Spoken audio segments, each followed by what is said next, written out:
Hello everyone, I'm Bob Sullivan. I'm going to demonstrate how to perform a surgical airway procedure using a scalpel, a 6-0 tube, and a bougie. And this is indicated for patients who we cannot oxygenate. So we have tried to ventilate them with a BVM, we tried suctioning, oral airway, nasal airway, we maybe have tried to intubate them, and we cannot oxygenate them despite all that. And usually this is an issue with the upper airway that we need to bypass. So this could be from facial trauma, burns, a foreign body, maybe anaphylaxis or angioedema. So once we've exhausted all our basic attempts or less invasive attempts, now we know that we're going to do a surgical airway.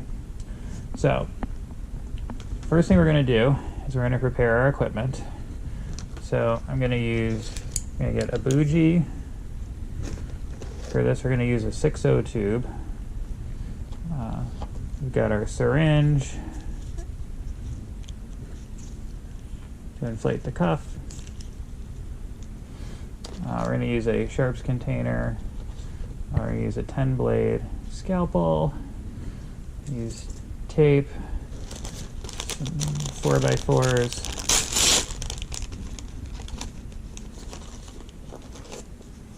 And alcohol wipes. So now our target for this is, we have our equipment out and we also have a BVM. So our target for this is the cricothyroid membrane. So you can feel for this on yourself. So when you palpate up the neck, we're going to look for the rigid cricoid cartilage. And there's a little notch above it. And on top, we're going to feel the thyroid cartilage. So you can feel this on your top. There's a little notch there. So on the model, we're going to feel this is the cricoid membrane, little notch, thyroid membrane, back down. That's our target. Now, we want to position ourselves, whatever side your dominant hand is, that's the side of the patient that we want to position ourselves. So I'm right-handed. I'm positioning myself on the right side of the patient. My right hand is going to do the cutting and placing the tube. My left hand is going to serve more as like a guide to maintain the landmarks. So I'm going to find the landmarks with my right hand.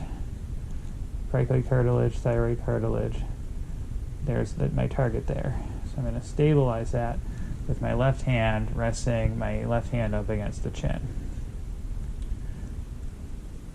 So got my sharp out, my scalpel.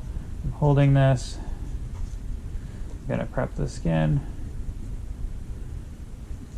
And when I stabilize my hand against the top of the ribs by the clavicles, I'm going to make my vertical cut, 1 to 2 centimeters. Now there's some bleeding. I'll control the bleeding with a 4x4 if I have to. Once I've made my vertical cut, I want to repalpate. Now I'm actually going to feel the landmark with my left hand. So now I have a target for my second cut, my horizontal cut. So my finger comes out, and now I'm going to make the plunge cut. So now I'm inside the trachea, go side to side, scalpel comes out. Now I'm going to put my left hand back in. Now I'm in the opening. The tip of my finger is inside the trachea. I'm going to dispose of my sharp. Now I'm going to take my bougie. I'm going to take the coude tip, the front. I'm going to slide that behind my finger. So the soft part of my finger, I'm going to slide it behind that. I'm going to advance the bougie until I feel resistance. Now I know I'm at the carina. And I'm going to take my tube and slide it over the bougie, holding the bougie at the skin. I'm going to twist as I insert, and then as soon as the cuff disappeared, I'm going to inflate the tube, the cuff and the tube.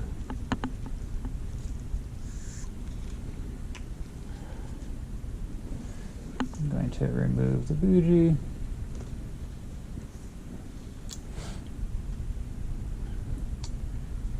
And going to apply my end tidal circuit.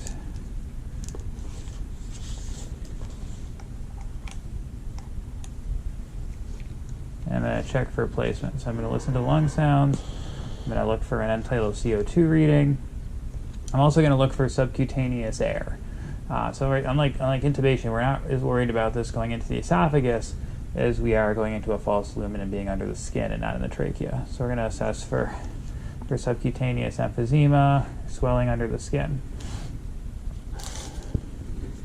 And we're going to control any bleeding with my 2x2s. So now we're confident, we're placed correctly, we're ventilating effectively. So now we need to secure. So now I'm going to take my tape. The way I think is simplest to do this is take your tape, go around the tube, go behind the neck,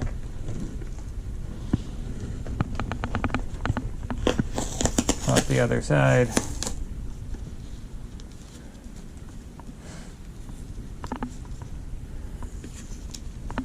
go around, and then secure.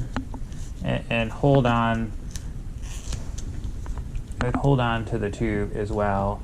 So if you go over a bump or something while you're moving, your hand will go with it while you're securing. So, okay, so that's the surgical airway using the bougie and the scalpel. If you have any questions, let me know. Email me or put a note in the comments. Thank you.